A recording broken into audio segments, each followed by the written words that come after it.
Hello students, मैं class 9th और 10th का निगेटिव सेंटेंस अफर्मेटिव से निगेटिव कैसे बनाया जाता है ये मैं आज बताने जा रहा हूँ।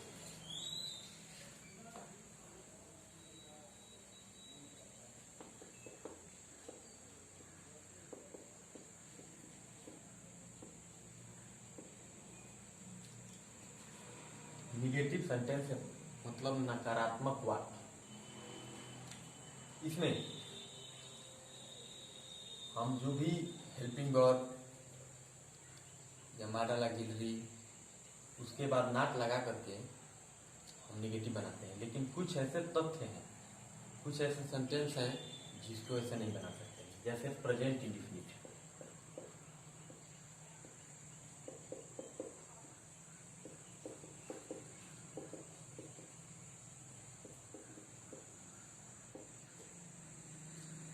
प्रेजेंट इंडेफिनिट टेंस का अफर्मेटिव सेंटेंस का जब हम रूल लिखते हैं तो ये दो प्रकार का हो जाता है।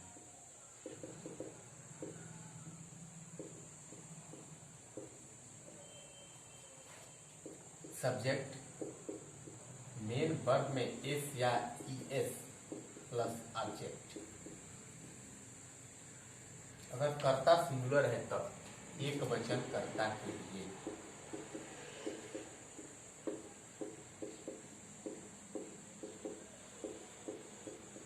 अगर कर्ता प्लूरल हो तो सब्जेक्ट प्लस मेन वर्ब का फर्स्ट फॉर्म प्लस ऑब्जेक्ट, ये बहुवचन कर्ता के लिए। देखते हैं इसमें, इसका अगर हम निगेटिव सेंटेंस बनाते हैं तो इसका रूल चेंज होता है। इसमें हेल्पिंग वर्ब के रूप में कुछ नहीं है। सब्जेक्ट एक वचन कर्ता के लिए मेन वर्ब में एस या ईएस प्लस ऑब्जेक्ट, बहुवचन कर्ता के लिए सब्जेक्ट प्लस मेन वर्ब का फर्स्ट फॉर्म प्लस ऑब्जेक्ट। इसका निगेटिव जब हम बनाते हैं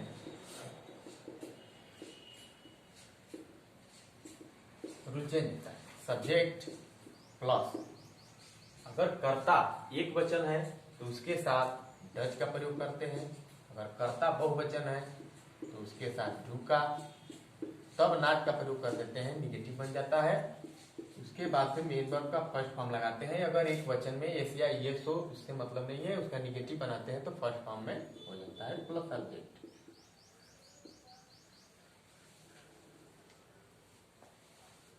एग्जाम्पल ले लेते हैं, जैसे ही प्लेज क्रिकेट, साधारण ही ले लेते हैं एक्टिव, ये अफर्मेटिव है।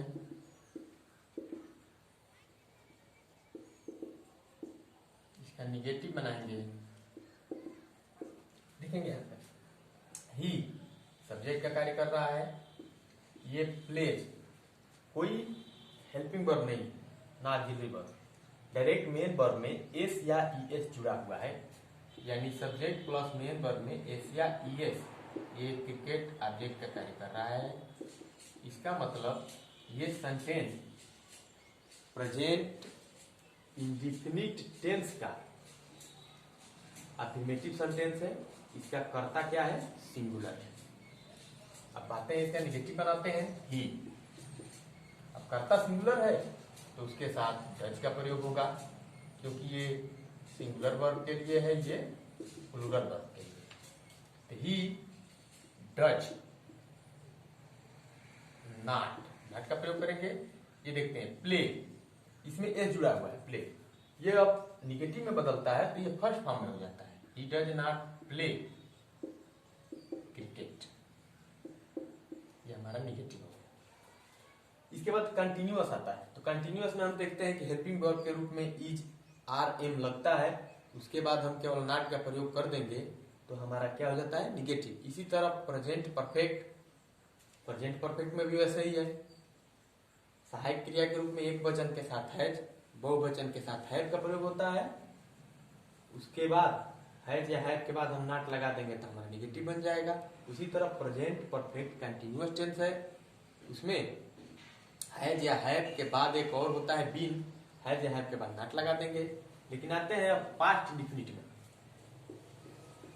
Past indefinite tense,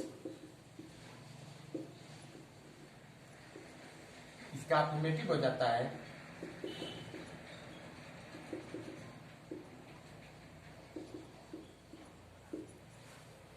subject plus main verb का सेकेंड फॉर्म प्लस सब्जेक्ट। इसमें देखते हैं कर्ता सिंगुलर हो या प्लूरल, उसके साथ मेन वर्ब का सेकेंड फॉर्म लिखा जाता है तब ऑब्जेक्ट। ये अफर्मेटिव का रूल है। इसमें भी हेल्पिंग वर्ब के रूप में कुछ नहीं है।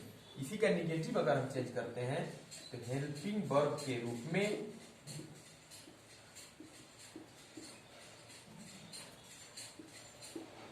डिड का प्रयोग हो जाता है। किसका? डिड का। तो सब्जेक्ट प्लस कर्ता सिंगुलर हो या प्लूरल दोनों के लिए डिड, निगेटिव बनाने के लिए नॉट। अब इसमें देखिए, इसमें सेकेंड फॉर्म है और इसमें निगेटिव बनता है तो इसमें ये फर्स्ट फॉर्म में हो जाता है। मेन वर्ब का first form plus object. Example जैसे ही washed clothes, ये पॉजिटिव अफर्मेटिव है।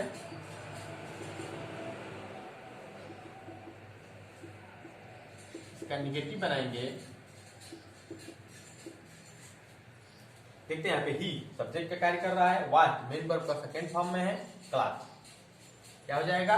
He did not, he did not wash, क्योंकि ये वाश सेकेंड फॉर्म में है तभी ये पास्ट इंडेफिनिट है। तो डिड नॉट का जब प्रयोग करेंगे तो ये फर्स्ट फॉर्म में हो जाएगा, क्योंकि निगेटिव में फर्स्ट फॉर्म लगता है क्लास। निगेटिव बन गया। इसके बाद से पास्ट इंडेफिनिट के बाद आता है पास्ट कंटिन्यूअस, तो उसमें भी हेल्पिंग वर्ब के रूप में वाज या वेयर लगता है। उसके बाद नॉट लगा देंगे, निगेटिव सेंटेंस बन जाएगा।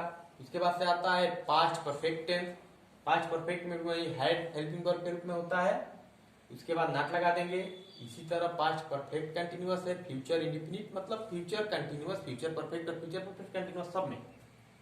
लेकिन ये दोनों टेंस है, प्रेजेंट इंडेफिनिट टेंस और पास्ट इंडेफिनिट टेंस, ये दोनों का अफर्मेटिव में अगर प्रेजेंट इंडेफिनिट है तो इसके अफर्मेटिव में एक वचन कर्ता के साथ एसीआईएस लगा रहता है, हेल्पिंग वर्ब के रूप में कुछ नहीं रहता है। उसी तरह बहुवचन कर्ता के साथ भी हेल्पिंग वर्ब के रूप में कुछ नहीं रहता है, लेकिन मेन वर्ब का फर्स्ट फॉर्म हो जाता है।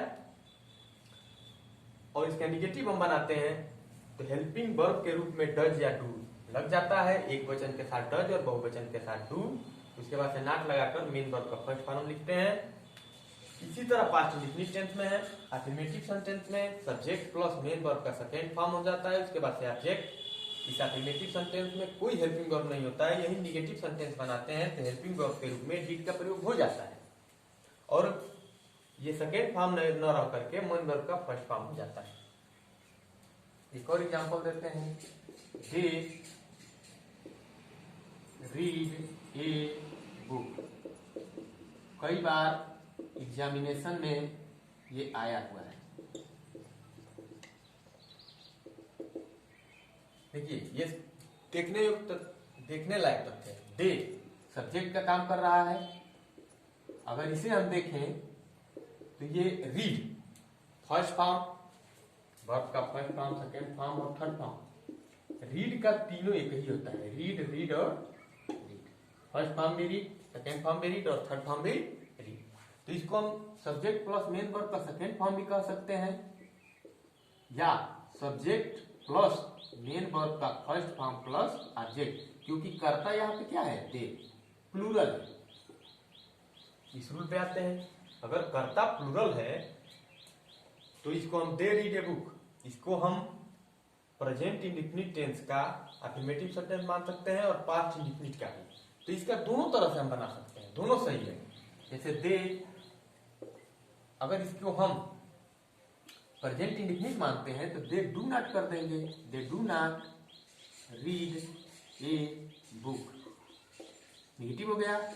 अगर पास्ट इंडिफिनिट बनाएंगे तो they did not read a book.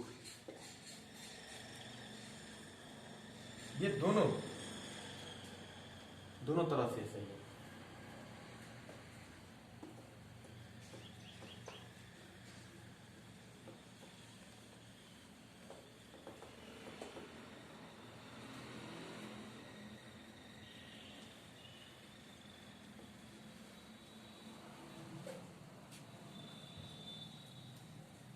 Some important words. Some important words to change negative.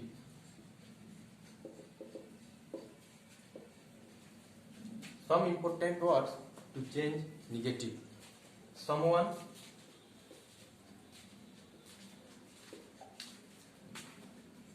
no one में, something, nothing में,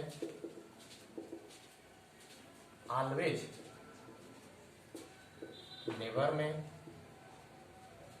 someone को no one में, something को nothing में, always को never में, somewhere को nowhere में,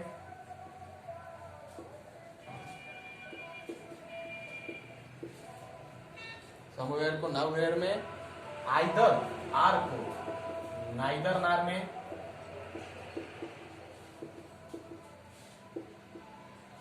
पांचवा, और एक सम को नो में चेंज करते हैं। अगर ये words some important word to change negative, अगर समवन आता है तो नो वन में, समथिंग आता है तो नथिंग में, ऑलवेज आता है तो नेवर में, समवेयर आता है तो नाउ हेयर में, आइदर आता है तो नाइदर में, आइदर आर आता है तो नाइदर नार में, सम आता है तो नो में चेंज करते हैं। एग्जाम्पल ले लेते हैं। He gave me something to eat. क्या निगेटिव बनाते हैं? केवल ये समथिंग को क्या करना है? नथिंग में बदल देना है। समथिंग को नथिंग में बदल देंगे तो ये निगेटिव हो जाएगा। He gave me nothing to eat. एक और एग्जाम्पल ले लेते हैं। He has no news for you.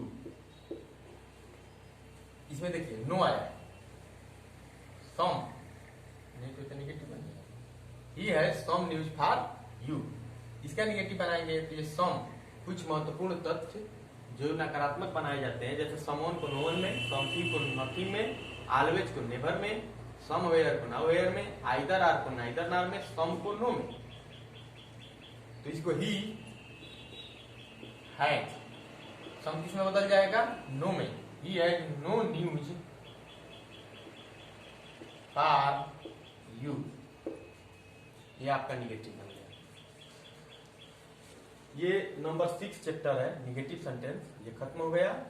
इसको आप लोग घर पे अच्छे से दोहरा लीजिएगा। उसके बाद से आगे हम चैप्टर पढ़ाएंगे। धन्यवाद।